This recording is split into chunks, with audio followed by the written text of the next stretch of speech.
you need to be practicing compression. When you mix, do you ever wonder what compressors are actually doing? I'm gonna bring you up to speed on compression and how it works to make you a monster at mixing. You're gonna be able to make good compression decisions instead of terrible ones that'll create headaches later on. Let's get into it.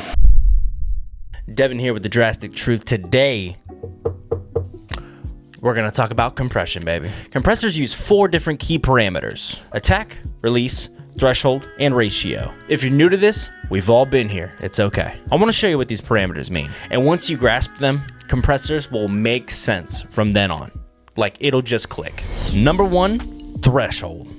Threshold is just like real life tolerance. So if it's set high, the compressor doesn't need to do anything because the signal is so low. But if the threshold is set low, however, like your tolerance to cars that cut you off on the highway, then the compressor reacts.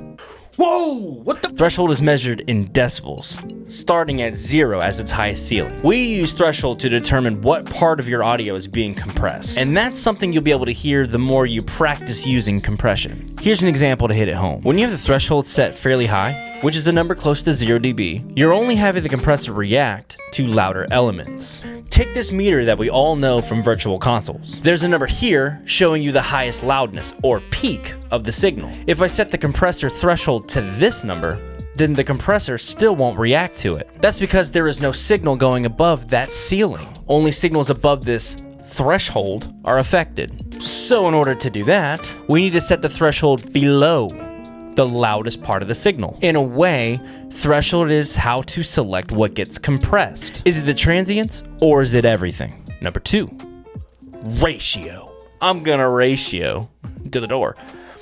Ratio. Ratio controls how much of the signal is being compressed. Got it.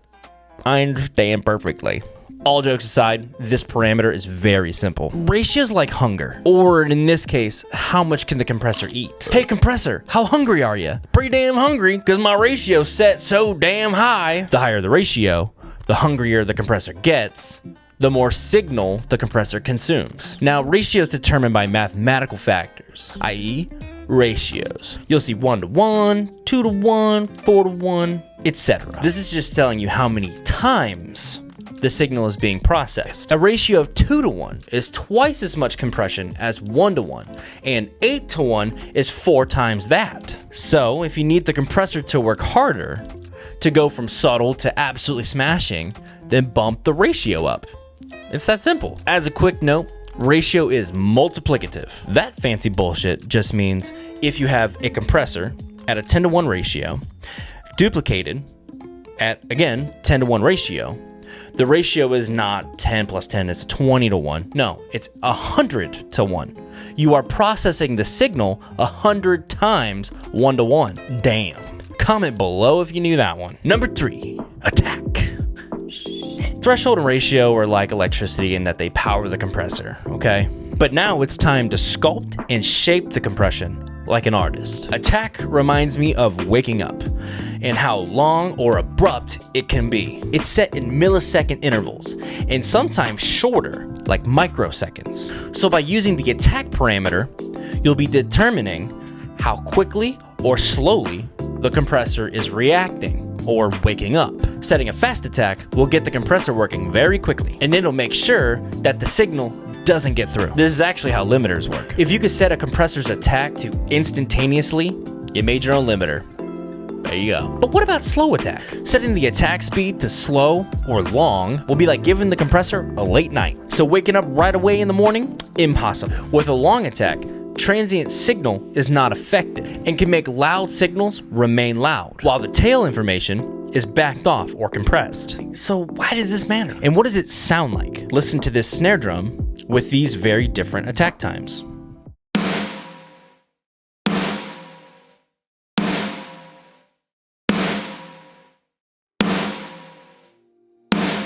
Attack time is so crucial to get right when you compress. The rule of thumb is this: the longer it takes, the harder it hits. So a source like a snare drum will need a slower attack so that it can keep hitting hard. Conversely, a piano or a vocal or a less percussive source may favor faster attacks to feel more tame or smooth. Number 4, release. Arguably the most important setting and also the hardest to hear in my opinion. Release is like a reset button. And since it's measured in, again, milliseconds, it's controlling how long it takes for the compressor to reset. This is probably a good time to mention gain reduction. Gain reduction is just the measurement of compressed signal. So when a source is being compressed, what is actually happening is called attenuation, meaning the volume is being adjusted. Gain reduction is that volume change as a number. You see this gauge here? That's a meter that can show you gain reduction among input and output volume. Most compressors, especially analog, have this. If you're using a high ratio and a super dialed threshold, then you'll see that gain reduction meter pull all the way back. And that's showing you significant gain reduction. Listen to how it sounds.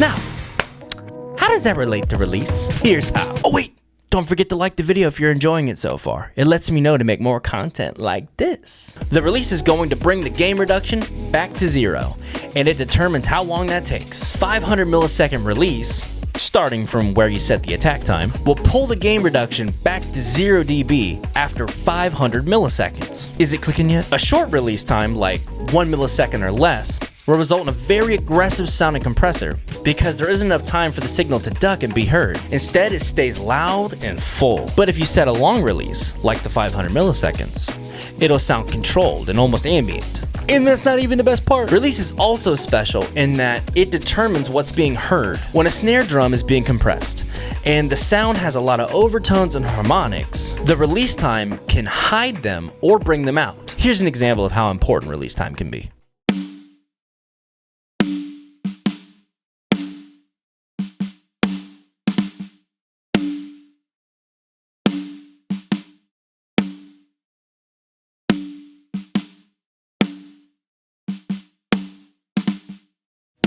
Now I said that this is the hardest to hear. It is. It becomes its own monster eventually because it's the biggest factor in getting motion from your music. If you want your entire mix to have this pump and flow to it, it's the release time. Or let's say you have a drum kit that doesn't sound big enough. That is also controlled by the release time. Here's another example of how release time drastically changes the feel.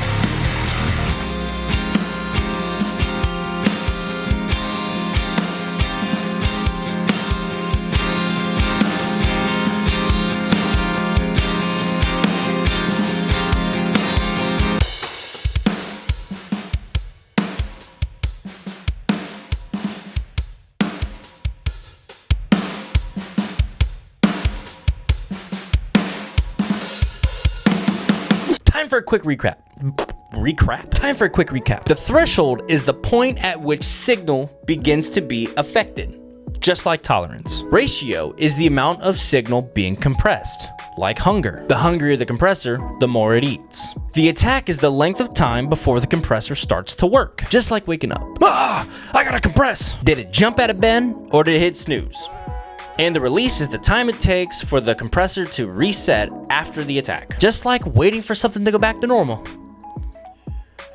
Still fucking waiting. It is super important to sit down at your workstation, pull up some sources, and practice compression with. You need to be able to hear compression just as much, if not more, than understand it. By doing this, you will always know when to use or not use a compressor, or bring out subtle characteristics, and how to breathe some life into your music. If you want me to show you the different kinds of compressors, like tube compressors or optical, let me know in the comments below. I can make a video for that too. Be sure to subscribe to the channel if you haven't already, because it helps me create videos like this that possibly just help someone out today. Thanks for watching, and I hope you enjoy the rest of your day.